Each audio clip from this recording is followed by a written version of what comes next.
thing.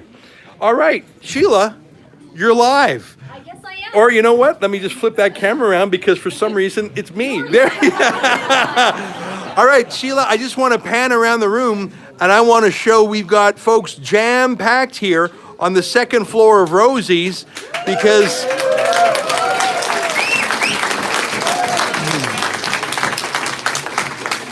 I think it's important to know that deplatforming is not a normal thing and that most venues don't care about your politics. They treat you like a citizen. Now, Sheila, I'd like you to say a few words. You're our Alberta Bureau Chief, so why don't you talk just for a minute about your own experience being deplatformed by the government in Alberta? Well, the first thing I want to say, though, is that everybody here should give themselves a round of applause. Because you all refuse to be bullied by the 30 troublemakers in this city who bullied an immigrant businessman into losing thousands of dollars tonight. It wasn't cheap for us to rent that place. And they bullied him, and they threatened him, and by proxy, they threatened all of you. And yet all of you are here tonight standing up for freedom, standing up for a right to free speech, standing up for a right to have a book signing. Isn't that a crazy thing? Those people downstairs call themselves anti-fascists. Can you believe that?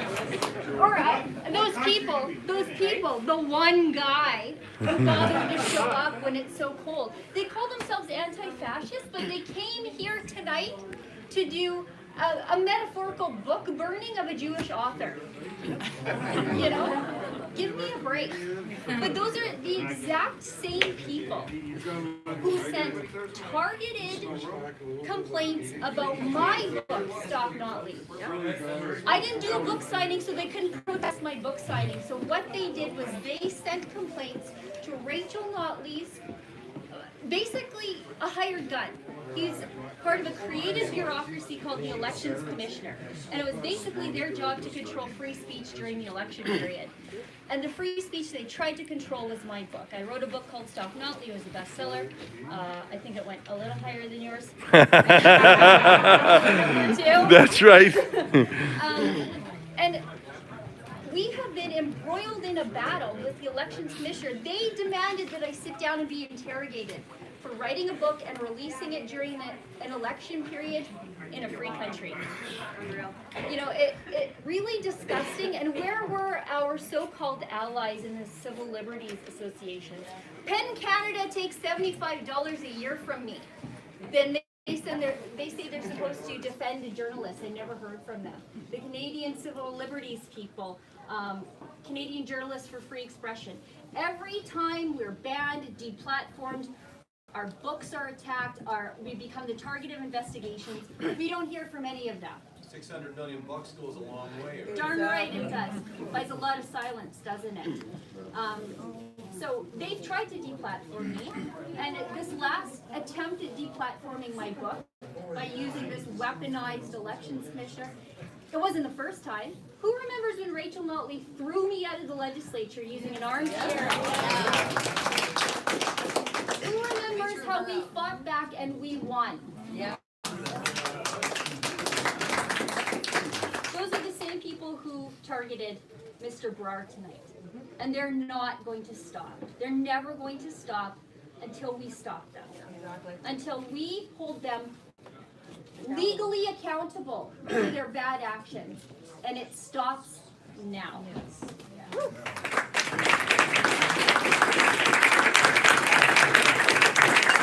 I'm not much of a public speaker. Like I said, I normally film my videos in the basement, me alone, talking to a camera, the cat looking at me like I'm crazy. So I think I'm doing okay, but I am now going to turn it back over to the One boss. question. All right. Can Jason fire that commission? Okay. I'm going to hand that now. Folks, that's Sheila Gunn Reid, who's our chief reporter, our Alberta Bureau Chief. And would you agree with me that she was the #1 investigative journalist in Alberta during the Rachel Notley era?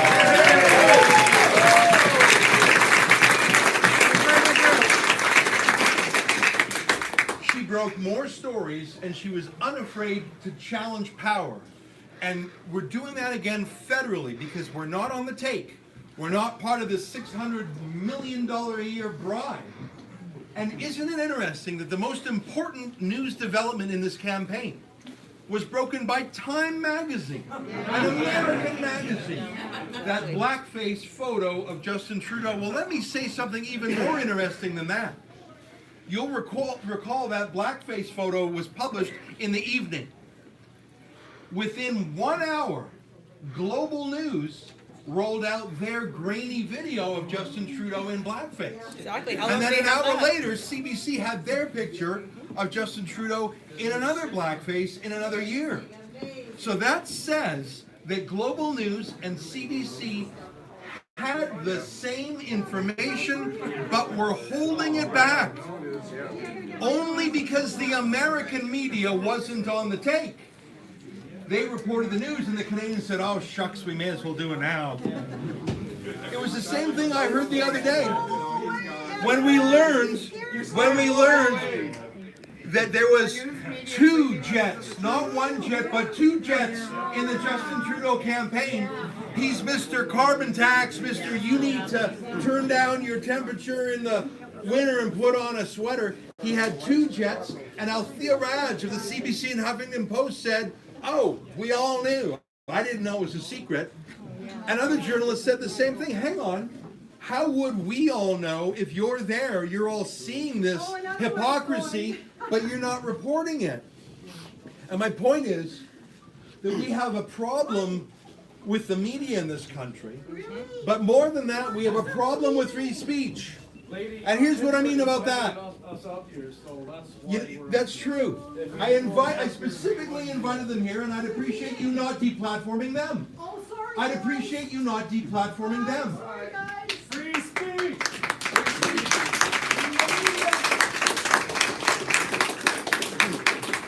I'm going to finish my remarks. What I was saying, about a third of the folks here indicated that they were not in front of the princess and couldn't hear me before. So I'm going to reiterate a few remarks from there. My first point is that although I do not accept Mike Brar, the entrepreneur, I think you should go down and fix that, by the way. I think you should go down and fix that. I think you should go down and fix that. Fix what? Did you drive them away? No, you did. I was telling you to stay. Okay. I said stay. Okay, thank you. Although I do not accept Mike Brar canceling, he's the proprietor of the Princess. Although I do not accept him canceling the contract, I understand it. Because he's not a political brawler. It's not his job to fight back against threats from Antifa or former NDP MLAs like Jessica Littlewood. That's not his job.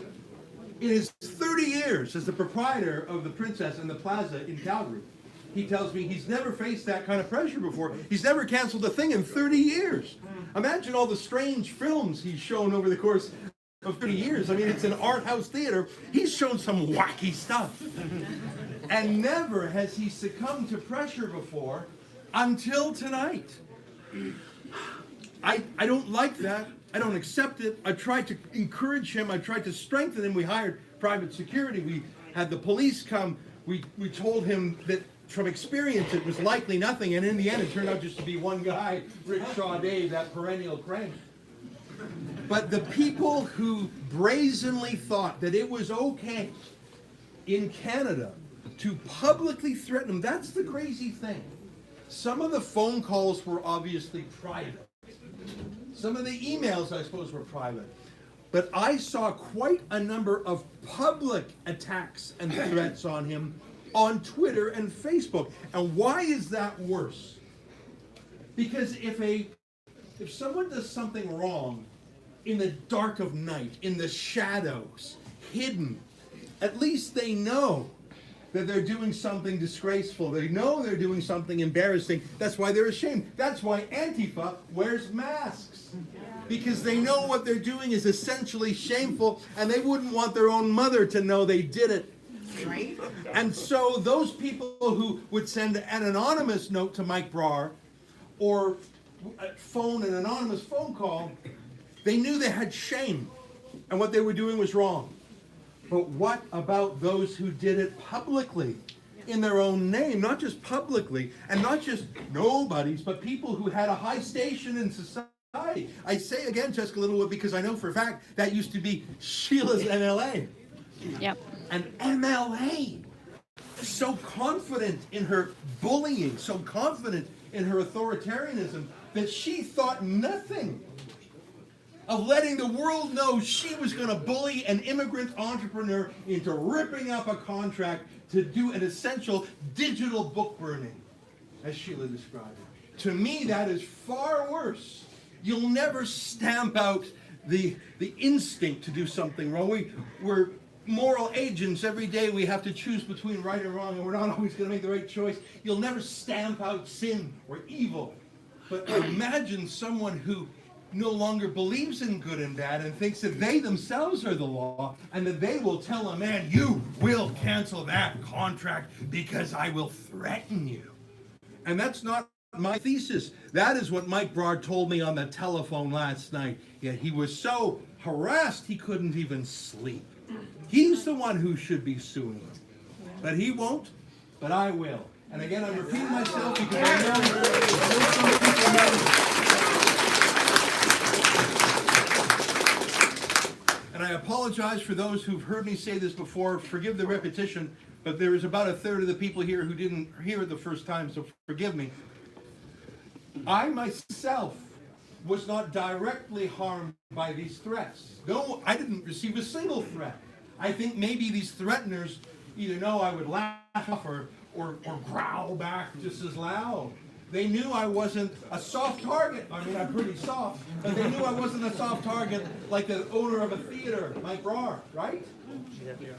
So they went after him instead of me. But I have a right. I have a right called a contract. I got the contract right here. I brought it with me tonight. I brought the contract and the proof that I paid for tonight. I have a contract with Mike Broad for tonight. And Mike Broad breached the contract. But he breached the contract because he was induced to do so. He was pressured into do so. He was threatened into doing so. And so because of this piece of paper in my hand, I have a civil action against those bullies. I do. I have the right.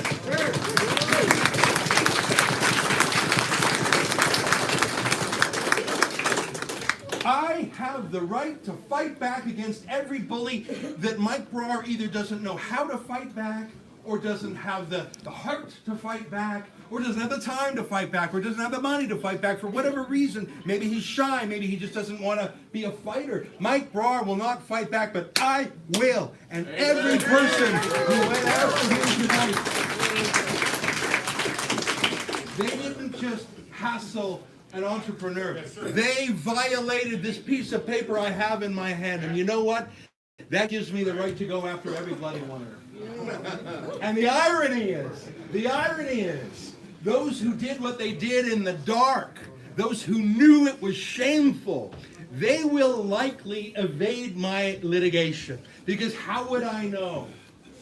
But those who so brazenly did it in the light of day, those who thought that was acceptable in Alberta, those who thought I am the law, they will be the ones who will have a re-education. They will be the ones who, if they don't know what they did was wrong, well then maybe they actually need a judge to tell them it was wrong. Now I have to tell you, I'll take a question in a minute. The breach of this contract, I don't know what it cost me. I don't know what the damages are. Let's say it's a few $1,000s. I can tell you right now we're going to spend more than a few thousand suing. It's not an economic reason to move forward. Maybe that's why Mike himself wouldn't go forward. What? Spend 10 grand in lawyers for what? To win $1,000? That's what happened when Dion Buse, another New Democrat activist, punched Sheila. I don't know if you saw that. We sued him in civil court, and what did you win? $3,500? We spent $30,000. It wasn't for the money. It was because Dion Buse had to be told by a judge, you don't hit women. You don't hit anyone. And I should remind you That was at a women's march that the NDP themselves sponsored. And the NDP didn't give a damn. Because they're fake feminists, aren't they? So is Trudeau. So it is not economically rational to sue those who induced the breach of contract. It doesn't make sense. The smart move is for me to grumble, take the loss, and say, well, we met at Rosie's and had a few drinks. But that's not what we're about at Rebel News. If it was about the economics, maybe I'd have signed up for the 600 mil, get my slice of that. What we're about at Rebel News is we will speak the other side of the story. We have our freedom of speech. You don't have to support Rebel News. You don't have to agree with us. You don't have to like my book. But I have the right to it, and I have the right to say it. And if I do a business deal with a man named Mike Braun, and if I pay him the money, and if I have a contract, that's the law between us. And if you come between us and try and breach that contract, you yourself will be on the hook. This is about sending a message that the deplatforming ends now. Yeah. Economically, it doesn't make sense for tonight. I'm away with it, and maybe 20 events. For those who didn't hear, the gentleman says economically it doesn't make sense tonight. But if you let him get away with it, it'll happen 20 more times. You're so exactly right. That's right. You're so exactly right. Go ahead. The global people turn the camera off. Thank you. Go ahead. You owe me an apology. I apologize. Go ahead. As Sheila had noted just recently, everybody in this room has a journalism license. That's right. Otherwise known as The charter. charter. Well, that's another thing. We were deplatformed. I'm sorry. I thought you were haranguing them. No, I wasn't. I was telling them they should stay. I'm glad you said that, and thank you for correcting me. The gentleman said every single person in this room has a journalism license, because you know what? There's no such thing as a journalism license. Journalism is an activity. You do it. It's not like being a doctor or an engineer. You just do it. And the chutzpah of the government to say you're a journalist and you're not is outrageous. And that's because they're trying to narrow the bandwidth of what you can talk about and narrow who can say what. And they're trying to marginalize Rebel News, but I can show you that just by the turnout tonight, you know, the supporters of Rebel News might not be the establishment elite, but I tell you, we may not be dominant in the establishment media, in the courts, in the universities, in the pop culture, but I can tell you, everyone's against us except the people. And there is a reason. There is a reason why 1.27 million people have chosen to subscribe to the Rebel News YouTube channel. Now, don't get too excited because we don't get any money from it. But the fact that 1.27 million people say, you know what? I am so underserved from the CBC and CTV and Global and Edmonton Journal and Edmonton Sun and Globe and Mail and Toronto Star and Vice and Huffington Post and BuzzFeed. I'm so underserved by those massive corporations that I will go for a shoestring operation that records their videos on cell phones. 1.27 million people are so shut out from the narrow bandwidth that they want, what's our motto? The other side of the story. And you know what? The book, The Libranos, went to number 2 on the national bestseller list, according to Amazon.ca. But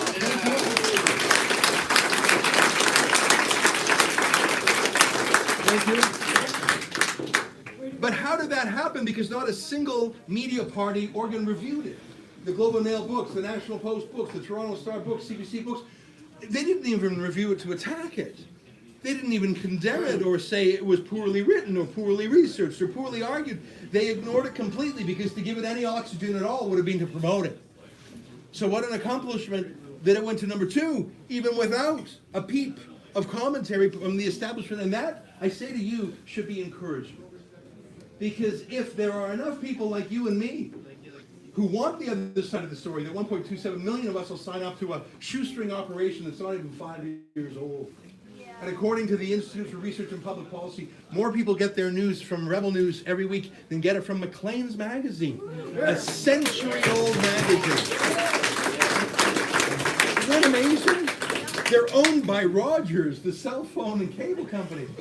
They have every promotion in the world. They have a multi-million-dollar budget, and yet people just don't listen to them. My friends, I thank you for coming tonight. The room's warm and I'm getting even warmer. I'm going to wrap it up.